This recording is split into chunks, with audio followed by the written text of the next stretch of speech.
Hi, everyone, and welcome to another episode of Ancient Warfare Answers, or should I say Murray's Ancient Warfare Answers, because I'm on my own again. Here we are doing your weekly fix of 10 minutes of intense ancient military history. I hope I can provide that this week. Of course, we're answering a question from one of our viewers or Patreons. You, of course, can ask a question, whether as a viewer or indeed you can become one of our patrons on patreon.com/ancient warfare podcast. There are three different levels of patron that you can be, any one of which can ask a question, and you can even get a copy of the magazine. Now, the question that I have today is, what are some documented cases where the victorious conquering forces held deep respect for their defeated foe or for the manner in which their foe fought, even though they were ultimately defeated? Well, and it's a tricky one.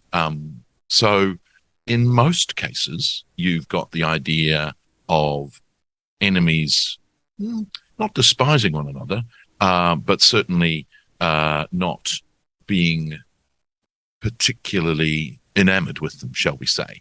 Having said that, there isn't a large amount of ancient accounts of hatred in the accounts in the ancient Egyptian warfare, and even in scenes on Trajan's column. Decapitating your enemy isn't necessarily a sign that you're disrespecting them. It's a sign, when we have Egyptian reliefs where hands are cut off and heads are cut off. That's literally for a head count, probably where the phrase comes from. And so that's not disrespect necessarily. It's kind of more sort of expedient rather than any kind of disrespect.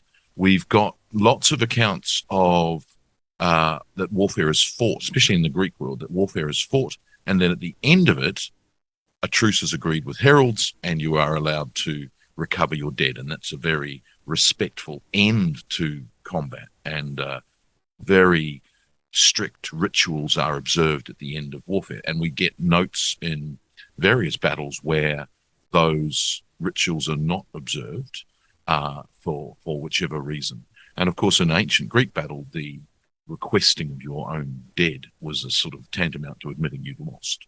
And the other part of that, of course, is setting up a trophy. And we do have some battles where both sides set up a trophy.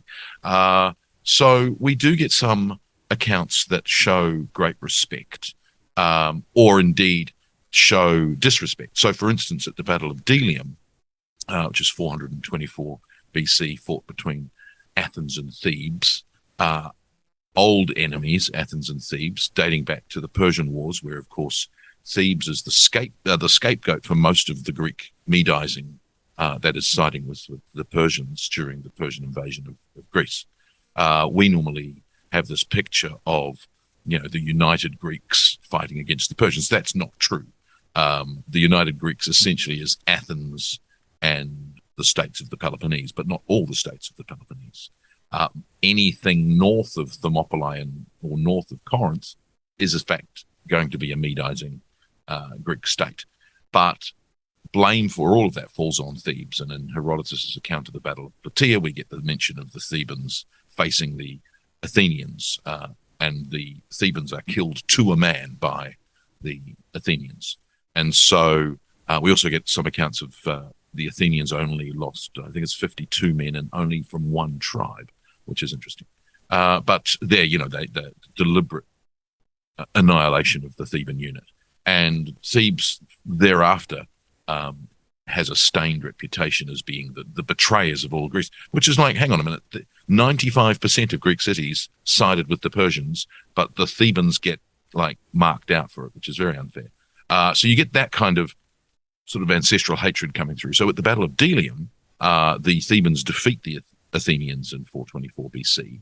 And at the beginning of the battle, the Athenians have marched to Delium, which is just inside Boeotia, so just inside Theban territory.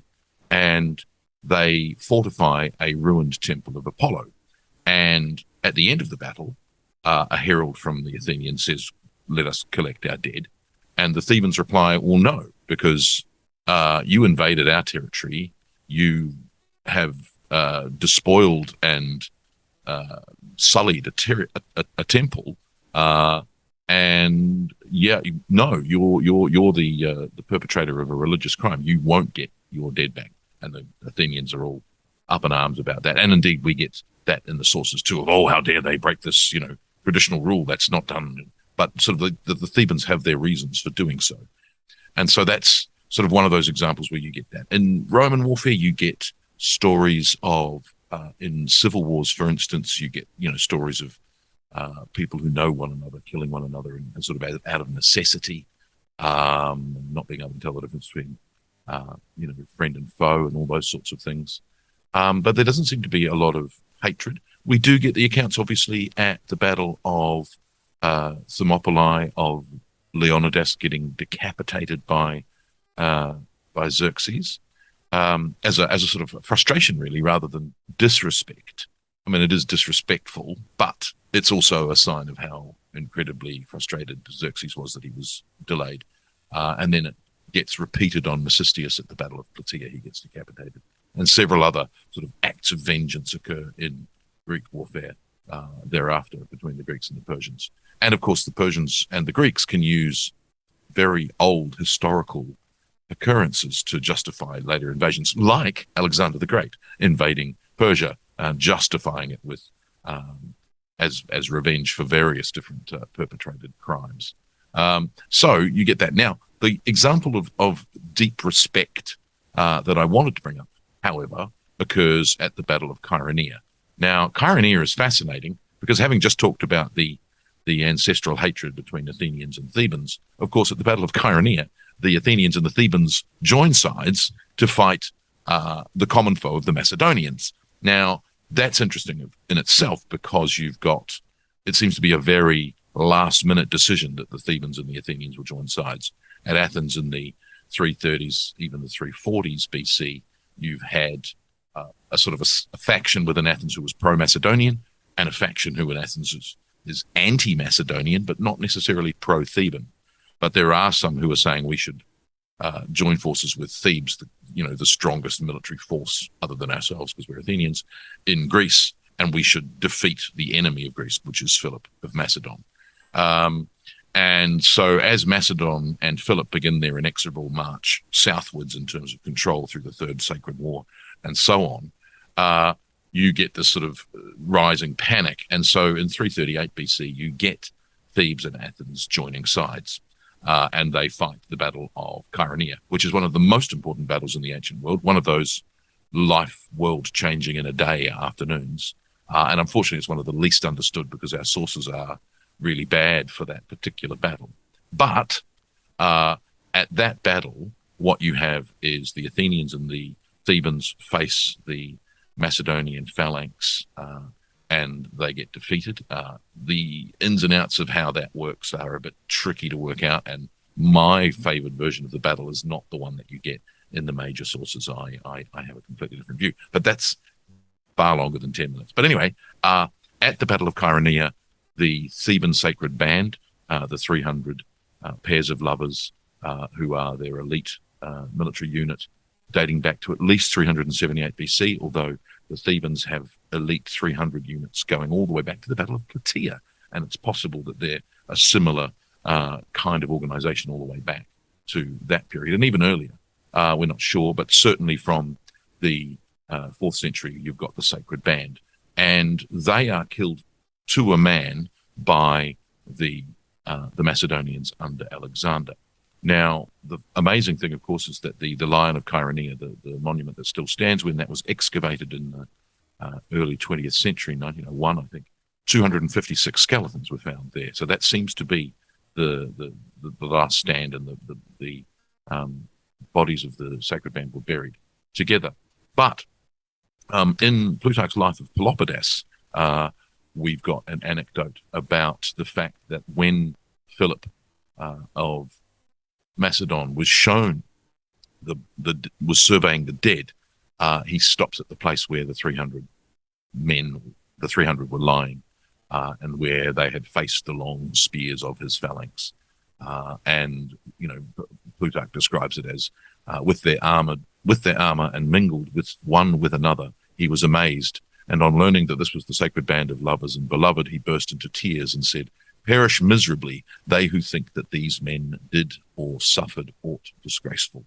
So there you've got Philip of Macedon crying over the fact that this elite military unit had been killed to a man by his son and his phalanx at the Battle of Chaeronea. Now, of course, that may be complicated by the fact that Philip had been a hostage in Thebes, and depending on who you follow, he may have come up with the idea for the Macedonian phalanx when he was at Thebes in the 370s.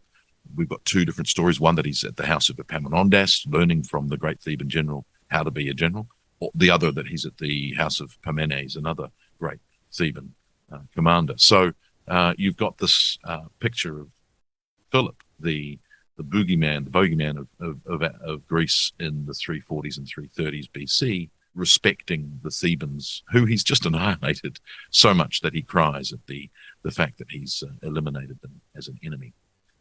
But that kind of respect is rare in ancient warfare. Normally it's fight the fight, and then at the end of the battle, then you can be friends again at the end of the battle. But I hope that answers that question. We'll see you again next time. Thanks.